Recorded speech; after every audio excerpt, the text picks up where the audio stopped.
Հայաստան Եվրամիություն առաջին գագաթնաժողովի արդյունքներով Բրյուսելը Հայաստանի առջև տնտեսական կապերն ամրապնդելու նոր պարտավորություններ չի ստանձնում։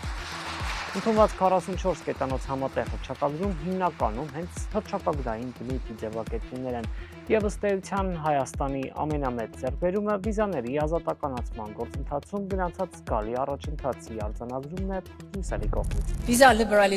Վիզաների ազատականացումն առաջնահերթություն է, որը խորապես հուզում է Հայաստանի ժողովրդին, եւ սա անհիմն չէ, մարդկանց միմյանց մոտեցնելն առանցքային հարց է, եւ մենք ուրախ ենք ներկայացնել առաջընթացի մասին առաջին զեկույցը ու շնորհավորել ձեզ։ Այն շատ դրական է ու վկայում է լավ աշխատանքի ու առաջընթացի մասին։ Ես լիովին համոզված եմ, որ կհասնենք գործընթացի ավարտին։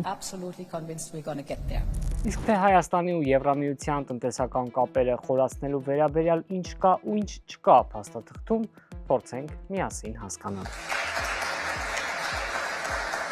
Ֆինանսական աջակցության վերաբերյալ Եվրամիությունը որևէ նոր փաթեթի մասին չի հայտարարում։ Հիշեցնում են դեռ 2024-ին հաստատված 270 միլիոն եվրոյի չափով դրամաշնորհային աջակցության ծրագիրը։ Այս քառամյա ծրագիրն ավարտվում է 2027-ին։ Ընդունված համատեղ հռչակագրով Բրյուսելը միայն հայտնում է, կարող են դիտարկել նաև այս ժամկետի ավարտից հետո ֆինանսական աջակցության հնարավոր ուղիները։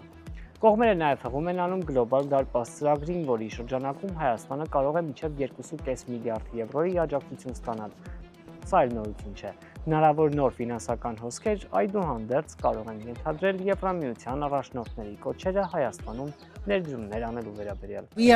Մենք վստահորեն քաջալերում ենք եվրոպական ընկերություններին ներդրումներ կատարել այստեղ։ Հայաստանն այն տեղն է, որտեղ տաղանդն ու հնարավորությունները կարող են միավորվել։ Առևտրային կապերի մասին էլ դրույթ կա, սակայն դարձյալ հռչակագրային բնույթի։ Եվրամիությունը վերահաստատում է իր հանձնառությունը համատեղ աշխատելու Հայաստանի արտահանումների կառուցվածքի դիվերսիֆիկացիան ավելի արագ ու հեշտ իրականացնելու ուղղությամբ, այդ թվում նաև Եվրամիության երկրներ։ Այս ուղղությամբ հստակ ծրագրերի մասին սակայն խոսք չկա, պարզ չեն մեխանիզմները, չեն հստակեցնում, թե հատկապես որ հայկական ապրանքները կարող են հետաքրքիր լինել եվրոպացիների համար, ինչ ծավալների կարող է հասնել դեպի Եվրամիությունն արտահանումն ու երբ։ Եվրամիությունը շարունակում է լինել Հայաստանի առաջնային առևտրային գործընկերը եւ ներդրողը, աջակցելով կայուն աճին, աշխատատեղերի ստեղծմանը եւ տնտեսական դիվերսիֆիկացմանը։ Այս գործընկերության ամրապնդման հարցում կենտրոնական դերակատարում ունի համապարփակ եւ ընդլայնված գործընկերության համաձայնագիրը։ Կողմերը ողջունում են Հայաստանի եւ Եվրամիության ֆինանսական ու տնտեսական ինտեգրման առաջընթացը։ Բրյուսելը նաև ի գիտություն է ընդունում համապատասխանության գնահատման եվրոպական ընթացակարգերին մոտենալու Հայաստանի ձգտումը։ Դիվերսիֆիկացիա տերմինը հայկական քաղաքական խոսույթի անքակտերի մասն է դարձել։ Իշխանություններն արդեն տարիներ շարունակ խոսում են Ռուսաստանից տնտեսական կախվածության թուլացման անհրաժեշտության մասին։ Շաբաթներ առաջ պատմել էինք, որ Ռուսաստանի հետ առևտուրն ավելի արագ տեմպերով է նվազում, քան աճում է Եվրամիության հետ շրջանառությունը։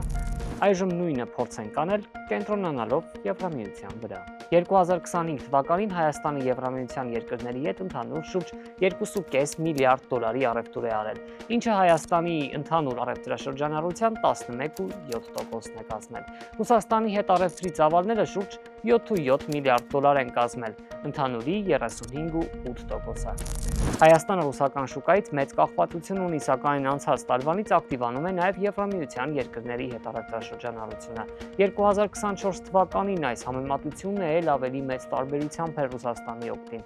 41.1% մի կողմից, 7.7% մյուսից։ Եվրամիության հետ առևտուրը փոքր տեմպերով այդուհանդերձ աճում է։ Եվրոպական ամենախոշոր առևտրային գործընկերներն են Գերմանիան, Իտալիան, Ֆրանսիան ու Բելգիան։ Սրանք փոխադարձ առևտրի տվյալներն են, իսկ ինչ ծավալի է հասել հայկական ապրանքների արտահանումը։ Անցած տարի շուրջ 670 միլիոն դոլարի հայկական ապրանք է Եվրամիության երկրների շուկաներում հայտնվել, 9%-ով ավելի շատ, քան 2024-ին։ 100 միլիոն դոլարից շատ ապրանք Հայաստանը արտահանել է Նիդերլանդներ, Գերմանիա ու Բելգիա։ Արդեն այս հունվարին ու փետրվարի Եվրամիության հետ առևտուրն ավելի է ընդլայնվել։ 2 ամսում Հայաստանը Եվրամիության երկրների հետ ավելի քան 480 միլիոն դոլարի առևտուր է արել։ շուրջ 62%-ով ավելի շատ, քան 2025-ի նույն ժամանակահատվածում։ Ռուսաստանի հետ փոխադարձ առևտրի ծավալները շուրջ 823 միլիոն դոլար են կազմել, այստեղ 17.4%-անոց նվազում կա։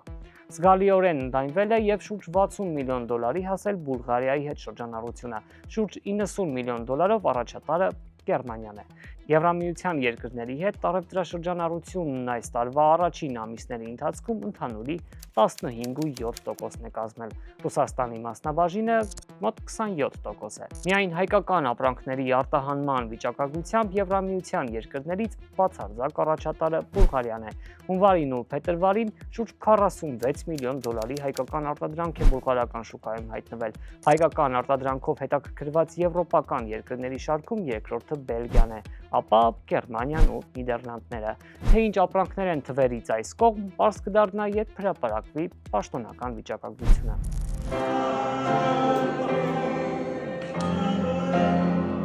Այս ցուցանիշների շարքում մի դեպ զարմացնում է Ֆրանսիայի տողը։ Վարչապետ Նիկոլ Փաշինյանն ու նախագահ Էմանուել Մակրոնը Երևանում քննարկել են, որ 2 ամիսների ընթացքում նույնիսկ 700,000 դոլարի հայկական ապրանք Ֆրանսիա չի արտահանվել։ Սա Մակրոնի պետական այցի ավարտին պարզ չդարձավ։ Vive l'Arménie, vive la France, vive Gyumri! Կեցե Հայաստանը, կեցե Ֆրանսիան եւ կեցե Գյումրին։ Կեցե Հայաստանի Հանրապետությունը, կեցե Ֆրանսիայի Հանրապետությունը եւ կեցե Էմանուել Մակրոնը։ Vive Monsieur Macron։ Ֆրանսիան այդուհանդերձ առաջատար դիրքերում է Հայաստանի համեստ ներդրումային վիճակագրությունում։ 2025-ին ֆրանսիական ընկերությունները Հայաստանի տնտեսությունում շուրջ 30 միլիոն դոլարի ուղղակի ներդրումներ են կատարել։ Եվրամիությունում ավելի բարձր ցուցանիշ ունի միայն Լյուքսեմբուրգը՝ շուրջ 120 միլիոն դոլարով։ Ըստ պաշտոնական վիճակագրության նույնիսկ 10 միլիոն դոլարին մոտ ներդրումներ չի կատարել որևէ այլ Եվրամիության անդամ երկիր։ Գերմանիայի, Իտալիայի ու Սլովենիայի դեպքում նույնիսկ կապիտալի արտահոսք է եղել։ Այդ երկրները ներկայացնող բիզնեսմեններն ավելի մեծ ծավալով օտարել են իրենց բաժնեմասերը, քան նոր միջոցներ ներդրել։ Սա մինչդեռ համեմատելի չէ ռուսական կապիտալի արտահոսքի հետ։ 2 տարվա ընթացքում Հայաստանի տնտեսությունում ռուսական ներկայությունը նվազել է ավելի քան 250 միլիոն դոլարով։ Չնայած սրան Ռուսաստանն առայժմ ներդրումների